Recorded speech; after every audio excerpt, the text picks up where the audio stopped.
भाई और बहनों, मातृशक्ति को नमन। स्टूडियो में हमारे को आनंद की अनुभूति हो रही है और हमारा ध्यान कहीं नहीं जा रहा है, मात्र स्वामी जी के मुखारबंद से निकलने वाले शब्दों के ऊपर स्थिर हो रहा है, क्योंकि वो हमारा लक्षण है, वो हमारा गुण है। हमारा गुण ज्ञान दर्शन है, हमारा गुण आनंद है, हमारा लक्षण आनंद है।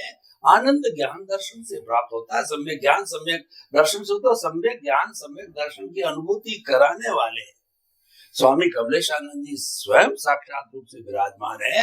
आप समस्त श्रोताओं की तरफ से स्वामी जी का मैं तहे दिल से जो है स्वागत, आनंद, सत्कार करता हूँ, अभिनंदन करता हूँ। जय सच्चिदानंद। जय सच्चिदानंद। स्वामी जी, पिछले एपिसोड में हम भाव और विचार की बात कर रहे हो, तो मैं स्वयं मेरी बात करूं। मेरे जैसे और भी कई महात्माओं ने मुझे कई बार प्रश्न किए और मैं क्लियरली उत्तर भी नहीं दे पाया कि भाव और विचार में मैं बहुत बार कंफ्यूज होता हूं। तो मैं आज इस एपिसोड के माध्यम से, उदाहरण के माध्यम से, आपने भाव और विचार का अंतर बता दिया कि विचार है वो जो है वो मैकेनिकल मोड का है, आते रहते हैं, वो डिस्चार्ज है, और भाव चार्ज करता है, भाव इंटेंशन, ये सारी बातें तो हो गई, लेकिन ये दोनों साथ साथ चलते हैं, तो इनको हम पहचाने कैसे? कहना चाहिए समरूप है। दो भाई एक जैसे होते हैं, एक रंग रूप हाइट के होते हैं, उनको पहचानने में गलती होती है, वो गलती मैं कर रहा हूं। तो मुझे उदाहरण दे करके भाव और विचार की पहचान कराइए कि मैं कभी भूलूं नहीं। बराबर है। प्रश्न के लिए धन्यवाद। पहली बात यह है कि विचार आप प्रोसेस के रूप में लेकर आए हैं, तो विचार चलते रहेंगे। इसमें से कहीं विचार ऐसा है जो तुमको राग के हिसाब से या द्वेष के हिसाब से पकड़ में आ जाएगा, उससे भाव बनने की प्रोसेस शुरू होगी। मैकेनिकल भाव जो विचार होते हैं वो कर्म में ट्रांसफर नहीं होते हैं। हम सबको मालूम है कि दिन में या रात में हजारों विचार आते रहते हैं। क्या सभी विचारों में हमारी सिग्नेचर है? नहीं है। तो भाव कैसे बनेगा? भाव में तो इंटेंशन चाहिए, भाव में तो प्रोसेस चाहिए, भाव में हमारी सहमति चाहिए। तो विचारों में तो सहमति है या नहीं, वो तो आता ही रहेगा। आपको संपूर्ण सहमति नहीं है तो भी आता रहेगा। तो समझने के लिए विचार एक प्रकार की प्रक्रिया पिछले अवतार की लेकर आए, जो एग्जॉस्ट के फॉर्म में निकलते रहते हैं। कहीं विचार अवस्था के आधार से भी निकलते हैं और कहीं विचार बिना अवस्था भी चलते रहते हैं। मगर जो भाव है वो तो जो विचार या जो अवस्था या जो संयोग मेरे को उस संयोग या विचार या अवस्था में अटैच हो गया, बाद में इंटेंशन खड़ा हो गया, वो इंटेंशन से फिर मन बुद्धि चित्त अहंकार में वो प्रोसेस हुई, उसके बाद स्पीच और एक्शन का बीज बना। तो ये भाव बनने की प्रक्रिया है। विचार वो भाव बनने की प्रक्रिया में बिगिनिंग हो भी सकता है, नहीं भी हो सकता है। It is not compulsory, but विचार खुद मैकेनिकल है। जो एग्जॉस्ट हो रहा है उसमें से कोई विचार राग के रूप में हम अटैच हो जाते, कोई विचार में द्वेष के रूप में अटैच हो जाते, तो फिर वो भाव बनने की प्रक्रिया शुरू होती है। बाकी ज्यादातर 90%, 95%, 98% विचार ऐसे ही आके चले जाते, जिससे हमको कोई कंसर्न नहीं है। तो ये दो बातों को बहुत गौर से समझना। दूसरा एक मैं और ज्यादा भाव के बारे में बताना चाहता हूँ। आजकल लोगों को ये मालूम नहीं है कि डिस्चार्ज भाव कौन सा है और चार्ज भाव कौन सा है।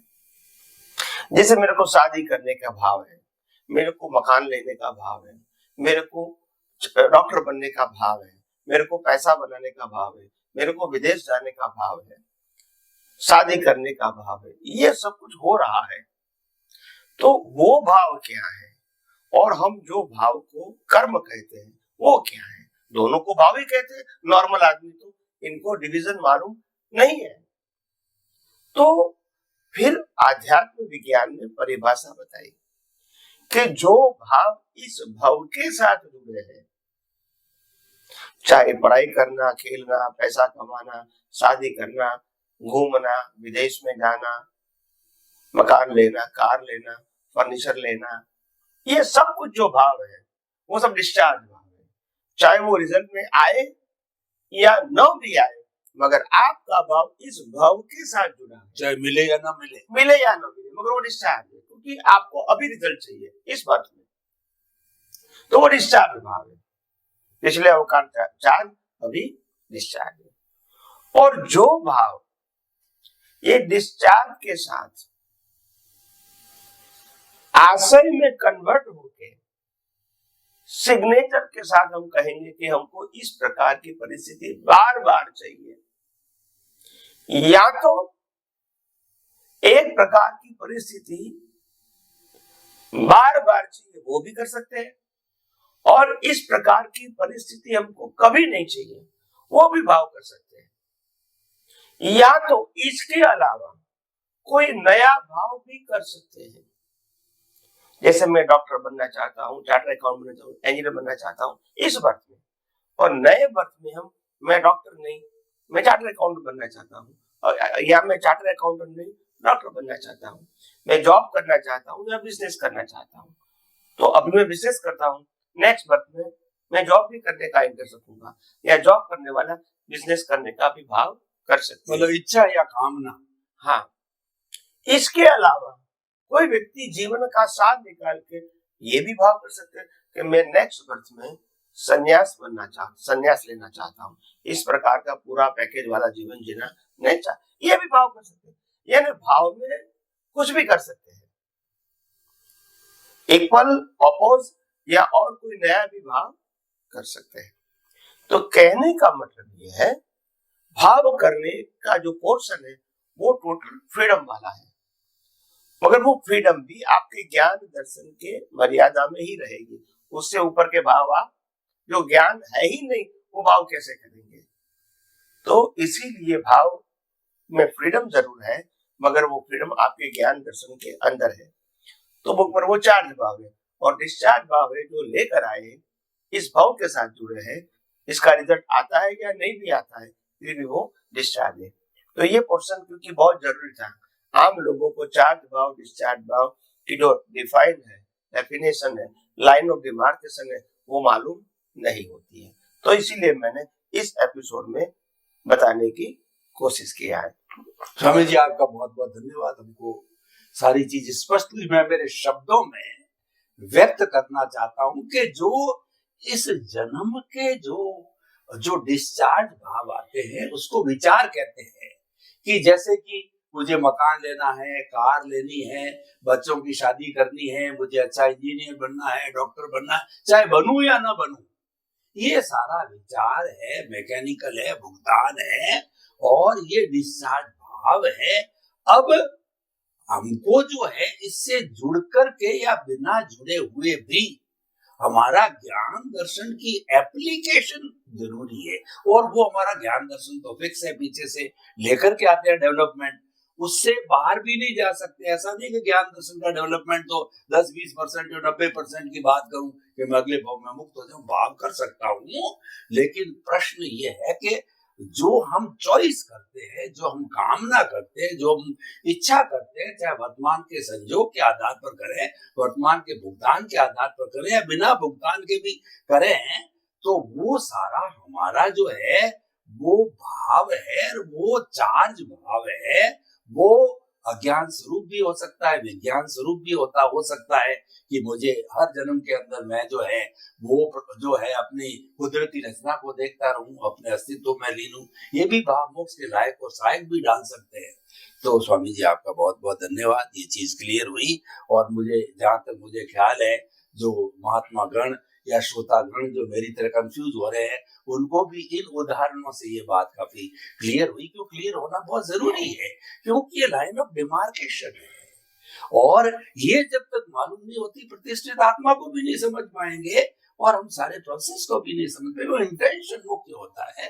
तो स्वामी जी आपका बहुत बहुत धन्यवाद, आपके प्रति कृतज्ञता। जय सच्चिदानंद। स्वामी जी अब जो बचा हुआ समय है वो समय में इस साधना के साथ ही जोड़ करके करना चाहता हूँ। मैं ये प्रैक्टिकल रूप से जो है आपसे परामर्श चाहता हूँ कि हमको प्रैक्टिकल रूप के अंदर हमारी जो लक्ष्य कहिए, जागृति कहिए, प्रतीति तो आपने बिठा दी कि मैं जो शुद्ध आत्मा स्वरूप हूँ, तो ये तो आपने बिठा दी, लेकिन उसके साथ साथ में कर्मों का जन्म जन्मांतर में कर्मों का फोर्स है, डिस्चार्ज है, वो भी अपना काम कर रहा है, वो भी फोर्स लगा रहा है। तो उसमें भटकने के पूरे चांसेज है। कुछ ऐसे नुस्खे दीजिए, कुछ ऐसे प्रयोग बताइए, कुछ ऐसे सूत्र दीजिए कि जिसके आधार पर जो है अभ्यास किया जाए, चाहे लर्नर्स स्टेज के ऊपर करें या थोड़े मीडियम लेवल पर करें या हायर लेवल पे करें, सभी की मिला करके हम किस तरीके से जो है इन सब प्रयोगों को मध्यम रखते हुए अपने ज्ञान दर्शन को स्थिर कर सकते हैं, कुदरती रचना देखने का अभ्यास करते हैं और मैं शुद्ध आत्मा हूँ और इसके अंदर ही रमण कर सकते हैं। तो कृपया ऐसे सूत्र, ऐसे प्रयोग हमको बताइए।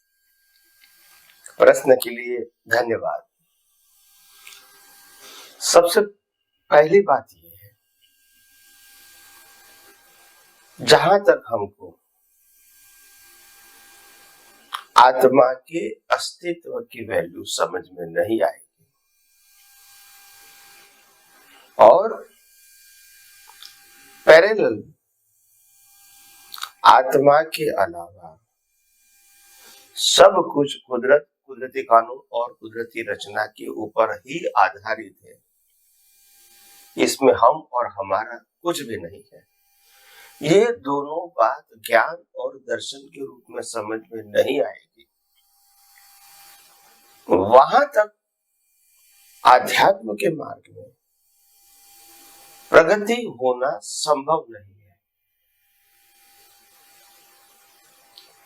क्योंकि आप देखो कि हमको मुक्ति के मार्ग में तो जरूर आगे बढ़ना ही है, वो हमारा भाव है, मगर सबसे पहले यह समझना चाहिए कि इस दुनिया में जो कुछ अवस्थाएं दिखती है, 5 इंद्रियों के माध्यम से जो कुछ अवस्था होती है, शरीर के माध्यम से, और जो कुछ लाइफ है शरीर का, ये पूरा पैकेज कुदरत का ही है और उसमें मालिकी भाव, कर्ता भाव या भोक्ता भाव करने की कोई आवश्यकता नहीं है। पहले हमको आत्मविश्वास के साथ समझना पड़ेगा, गोल गोल नहीं। भले अनुभव में आने में समय लगे, मगर विजन तो क्लियर होना चाहिए। जब तक विजन में कंफ्यूजन रहेगा, आपका पुरुषार्थ सही दिशा में नहीं जाएगा। इसीलिए पुरुषार्थ सही दिशा में ले जाने के लिए हमको पहले ये बात समझनी पड़ेगी कि ये सब कुदरती रचना है और कुदरती रचना में 5 तत्व है, कुदरती कानून है और ये दोनों से कुदरती रचना बनी हुई है।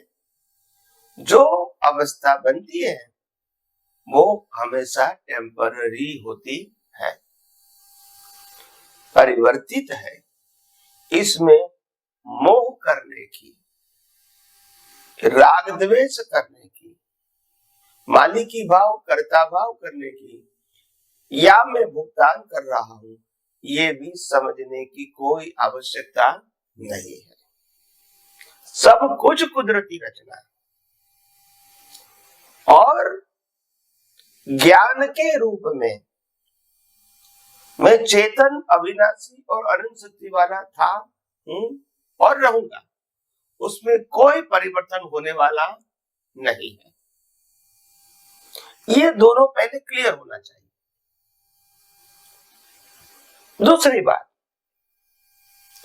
हर अवस्था की वैल्यू तब होती है राग और द्वेष से कि अवस्था के साथ आप इंटरेस्ट के साथ अटैच हो जाते हैं। तो आध्यात्म विज्ञान बताता है कि वो आत्मा के ऊपर कोई भी अवस्था प्रभाव नहीं डाल सकता,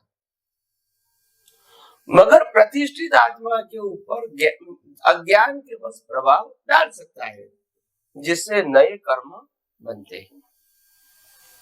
मगर आपको विज्ञान में यह समझना है कि कोई भी अवस्था,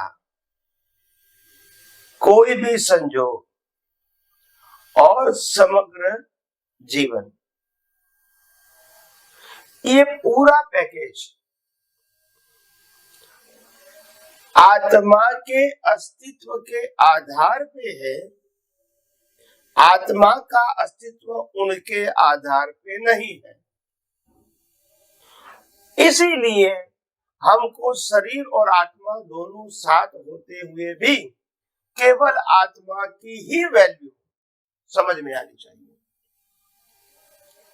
अवस्था कितनी भी अच्छी है, अवस्था कितनी भी पाप पुण्य वाली है, लाभकारी है, फिर भी क्योंकि कुदरती रचना होने से आत्मा के साथ उसकी कंपेयर नहीं हो सकती। तो ये लाइन ऑफ डिमार्केशन हमारे विजन में होना चाहिए। कोई भी अवस्था का अस्तित्व, क्योंकि मैं हूं तो अवस्था है, आत्मा नहीं है तो अवस्था ही नहीं है। जब आत्मा निकल गया फिर मुर्दा आप 6 दिन रखोगे, इसको अवस्था नहीं बोलेंगे, ये जड़ है। तो बात समझना है, आत्मा की वैल्यू इसी प्रकार समझोगे और अवस्था की वैल्यू कुदरती रचना है, तो वो होता ही रहता है, चलता ही रहता है, उसमें मैं और मेरा कुछ नहीं है। ये बहुत जरूरी है समझना। और जहां तक ये नहीं समझोगे दोनों ज्ञान और दर्शन सम्यक रूप में, वहां तक आप आत्मा की वैल्यू भी नहीं समझोगे और कुदरती रचना भी आसानी से देख के वितराग भाव से बाईपास नहीं कर सकते। तो एक बात बहुत इंपॉर्टेंट है हमारे सबके लिए कि हमको ये समझना है कि संसार के त्याग से, संसार का त्याग करने से मुक्ति नहीं है। मुक्ति अज्ञान के त्याग से है। और अज्ञान क्या है? मैं आत्मा के अलावा कुछ नहीं हूं और मेरे अलावा जो कुछ भी है वो कुदरती रचना है, वो समझूंगा तो ही अज्ञान यानी रिलेटिव सत्य मिटेगा। तो इसीलिए आगे आगे हम आध्यात्म विज्ञान के माध्यम से और ज्यादा गहराइयों से आध्यात्म विज्ञान की अलग अलग प्रकार की कड़ियों की बात करेंगे। और जैसे जैसे आप समझते जाओ, बस आपका जीवन धर्ममय और मंगलमय बनाओ, यही मेरी शुभकामना। स्वामी जी, आपका बहुत बहुत धन्यवाद। बहुत सुंदर स्पष्टीकरण किया कि मूल बात है इंटेंशन, इंटरेस्ट और वैल्यू। हमारे सामने दो ध्रुव है, एक आत्मा और एक शरीर, दोनों साथ रहते हैं। आप वैल्यू किसकी करते हो, आपका इंटरेस्ट किसमें? सबसे पहले ये डेवलप करो। क्यों? इंटरेस्ट के साथ कोई काम होता ही नहीं है। इंटरेस्ट हो रहा है जब स्वामी जी के साथ में बैठ करके जो है वो सत्संग कर रहे हो और आप इंटरेस्ट है, आप जब बैठे हुए सुन रहे हो, नहीं तो कोई प्रश्न ही नहीं होता था।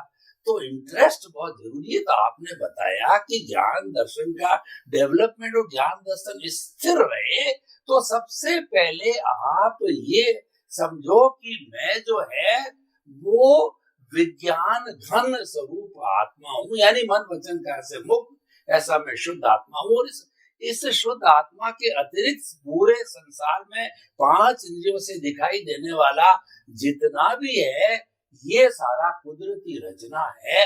ये अगर हम समझ में आ गया तो आप मान के चलिए कि मुक्ति निश्चित है। और स्वामी जी तो गारंटी लेते हैं, अगर आप सतत कुदरती रचना देखते हो तो स्वामी जी तो कहते हैं कुछ भावों में आपकी मुक्ति भी संभव है।